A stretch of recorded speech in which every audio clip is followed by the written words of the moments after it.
Donald Trump issued a sweeping executive order on Tuesday night, January 21st, 2025, just one day after taking back control of the White House. This executive order revokes decades of diversity and affirmative action practices in the federal government that was the legacy of the modern-day civil rights movement. This took place one day after Dr. King Day, and Donald Trump praising Dr. King during his inauguration speech. Now, Trump's executive order is called Ending Illegal Discrimination and Restoring Merit-Based Opportunity. Now, that's laughable when you look at some of these nonsensical nominations Donald Trump has made, like Pete Hegseth or Tulsi Gabbard or Robert F. Kennedy Jr. Where's the merit there? Where are the qualifications? Now, this executive order revokes one by President Lyndon Baines Johnson on September 24th, 1965, which was Executive Order 11246, which is properly known as affirmative action. This executive order was signed more than 2 years after Reverend Dr. Martin Luther King Jr. gave his I Have a Dream speech at the March on Washington, August 28, 1963.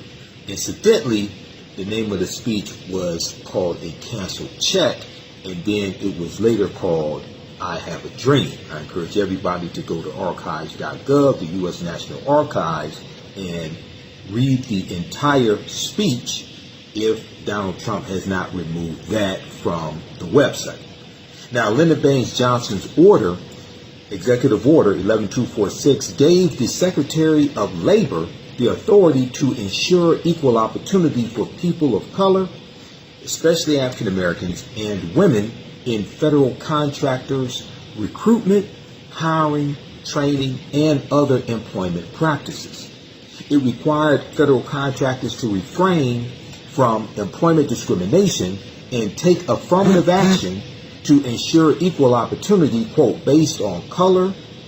Civil rights advocates have been anticipating these recent moves from Donald Trump, as we have also seen major corporations like Walmart roll back their diversity, equity, and inclusion policies.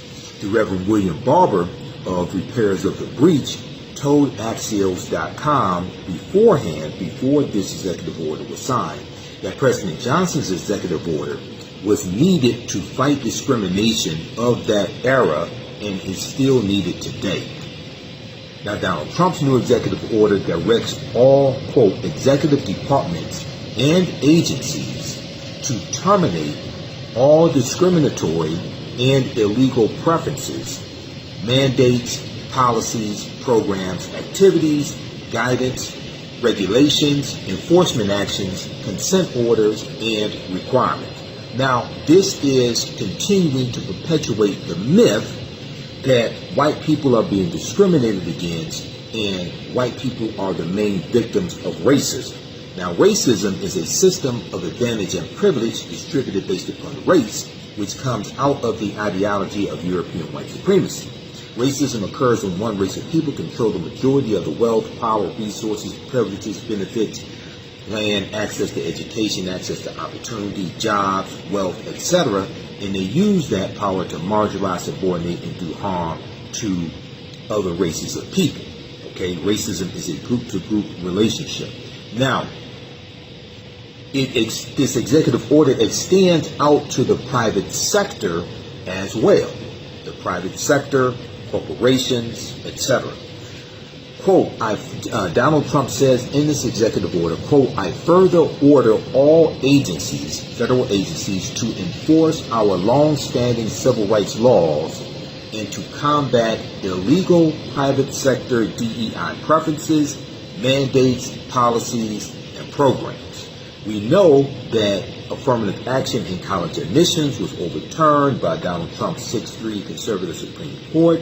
It was a challenge brought by conservative activist Ed Bloom. He's also the activist who went after the Fearless Fund.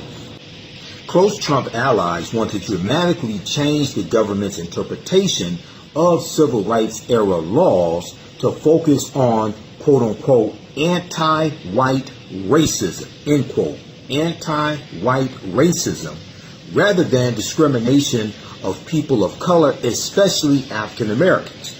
This was reported by Alex Thompson of Axios.com. This is something I've been talking about on the African History Network show, and we've been talking about on Roland Martin Unfiltered as well. And this is all laid out in Project 2025.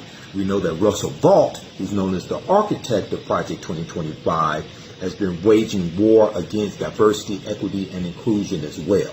Now, corporations had already been rolling back diversity programs and policies in response from attacks from conservative groups, including White House aide Stephen Miller, who was in the first administration and unfortunately is returning in the second administration.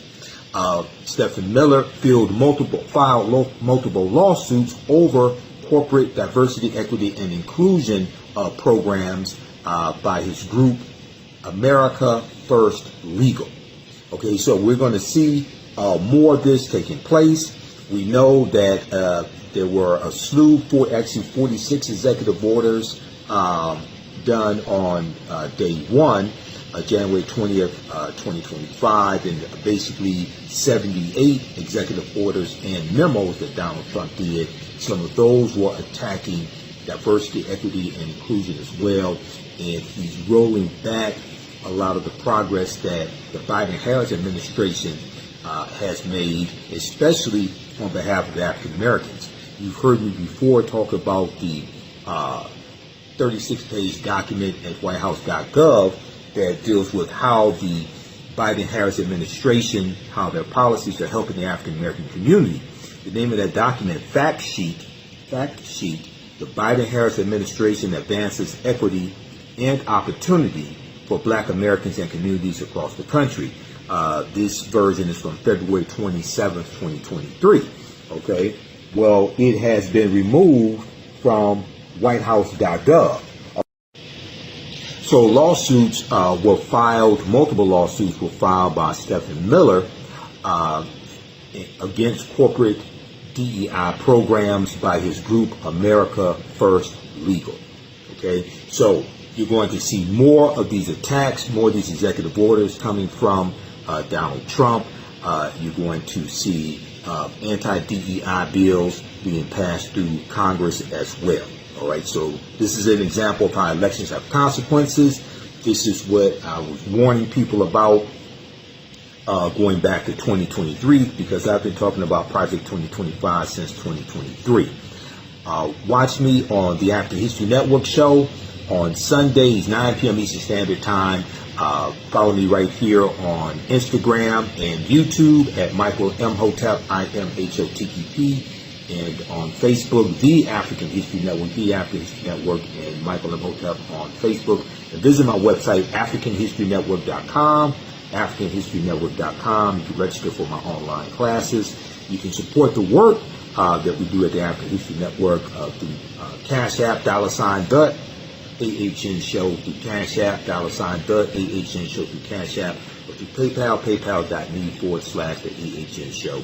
And also check out the interview that I did with historian Professor Manu Ampim on January 20th, 2025, Dr. King Day, when we dealt with the distortion of the legacy of the revolutionary Dr. Martin Luther King Jr.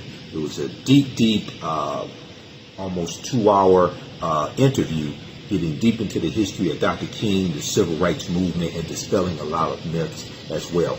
And watch me on Fridays, 6 p.m. to 8 p.m. on Roland Martin Unfiltered, where I provide historical and political analysis. I'm not just a historian, I'm also a national political commentator. And that's Roland Martin Unfiltered, Fridays, 6 p.m. to 8 p.m. on the Black Star Network. Remember, right now it's correct wrong behavior. It's not over till we win. And don't blame me because I voted for the black one. So if you voted for Donald Trump, this is your fault. And also, I posted on my Facebook fan page, The African History Network, and here on Instagram as well. Where are all the white women who have benefited from affirmative action and diversity, equity, and inclusion? These measures are hurting you as well. You should be contacting your senator, your members of the House of Representatives, And you should be organizing to fight back against this and fight back against Donald Trump.